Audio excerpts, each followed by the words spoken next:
Here I am, everyone, in my dirty gardening clothes here, back to working on the Triple Spiral Labyrinth. It's a lovely afternoon still, not so much sun, there's quite a bit of cloud about, a little bit of wind, but I've got my windsock on there. And so I'm going to continue doing this very weird job. The gardeners think I'm very crazy. And as I do this, I'll probably film some little bits to show you some of the craziness that I'm doing here. As you see, there is already some mulch that I made myself out of twigs from here. It's not thick enough, it doesn't really sort the job, and also you might see there's bumps, it's very lumpy. So the first thing I do is actually level this off a bit. A nifty tool I've got for doing this is this weasel. It used to be a craze years ago, you might be familiar with it. And I got this and one or two other tools from an auction where it was anything that was left in the garden shed was 10 euros. And I got a few things, and I did find, it took me a little while to get used to it, but it does break up lumps. It's been absolutely fabulous. I tried hoes, I tried other pieces of equipment, but this does the job exactly as I imagine it.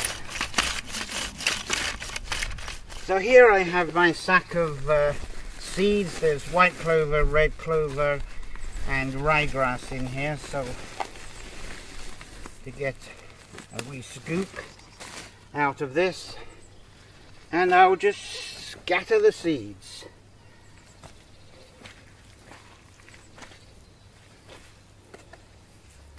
So I have arrived back with a wheelbarrow here full of this stuff, and it's stiff. I haven't got gloves on. I find gloves are often a nuisance, and I find putting the bucket straight into here also a bit of a nuisance. So this is the strange ergonomics that I've come to apply for filling the bucket up.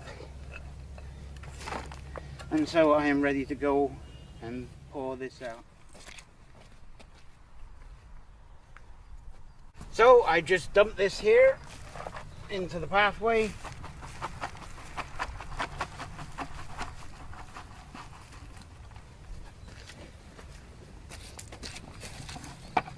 And reach for this trusty rake that I got in the, also in the 10 euro garden shed clearance sale.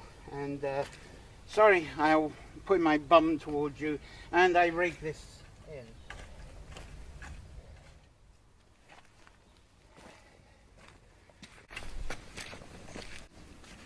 So to avoid excessive bum shots, I've done this little bit here, and I'm going to be continually going round here.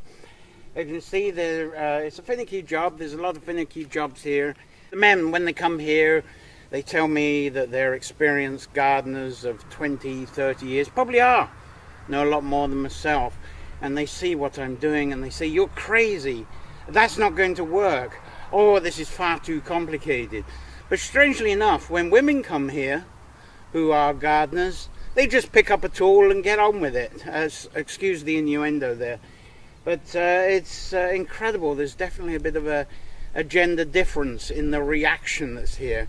I suppose because I don't have lawns, things aren't square and so forth. A lot of men get confused by that, but for some reason the women kind of recognize this, and they come up with great ideas. They come up with crazier ones than me that are very creative and absolutely wonderful.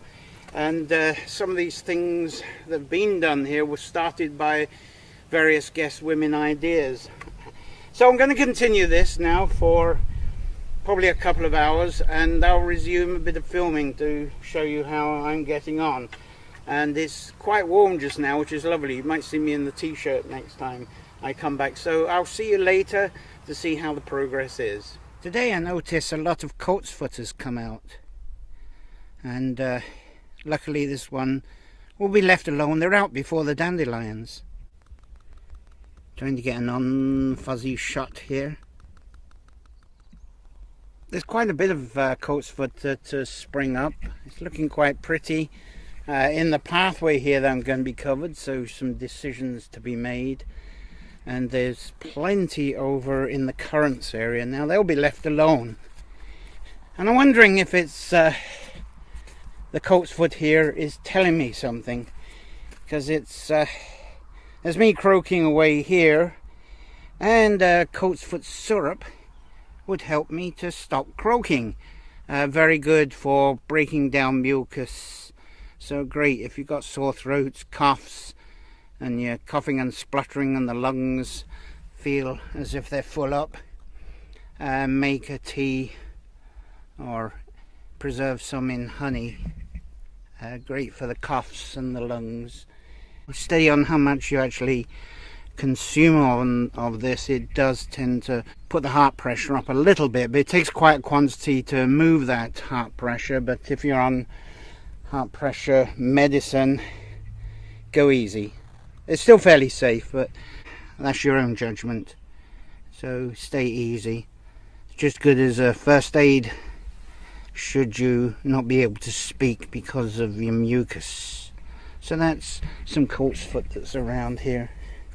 Mind you, seeing Coltsfoot amongst lavender here is a bit of a concern, because they're both like totally different soil conditions. The Coltsfoot loves the damp and the lavender doesn't like the damp. See, I've got a load of sand around where I planted it, and that sand goes quite deep, hoping that the lavender will feel somewhat at home.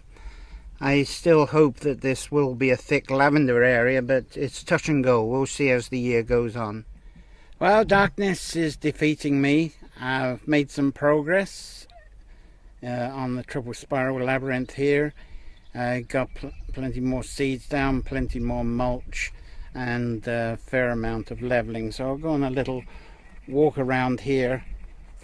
One of the things that's interesting, I must show you here if I can find it, and it's to tell you about a couple of comments I've had, a couple of messages, and the Coltsfoot that's coming through the bark there, that's coming through the mulch, and that's a response to a question I got, and they were saying, well, what a silly idea what you're doing, because people put mulch down to hold the weeds back, so how is the grass going to grow through? Well, I don't know about you. Does anybody know of anybody who's put mulch down and it's really kept the weeds back? I sometimes think it's a way of trying to sell bark, trying to sell mulch by telling you that. It doesn't seem to really work unless you actually put paper or card or something else underneath it, or actually pile up the mulch a foot high or something like that. This is very thinly laid. It's a very thin layer of mulch, and hopefully very soon you won't see it. In a month or two, when the grass, clover, whatever comes through, Coltsfoot of course, and that managed to push through the day after I put it down. So there we are. That's as much as I've got done this today. I did this in a couple of hours in between doing other things, and it's going to rain tonight apparently, but it should be a good dry spell tomorrow, so hopefully I'll get another shot at this,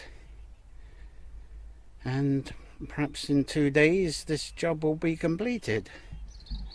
So I'll wish you a good evening, because I'm going to go in now, and I'm hungry, thirsty, need to bathe, and I've got this video to put together. So perhaps I'll talk to you outside here in the Carrowcrory Labyrinth Gardens tomorrow, weather permitting. And sorry, I can't give you any sunset pictures today, because there just isn't any sunset.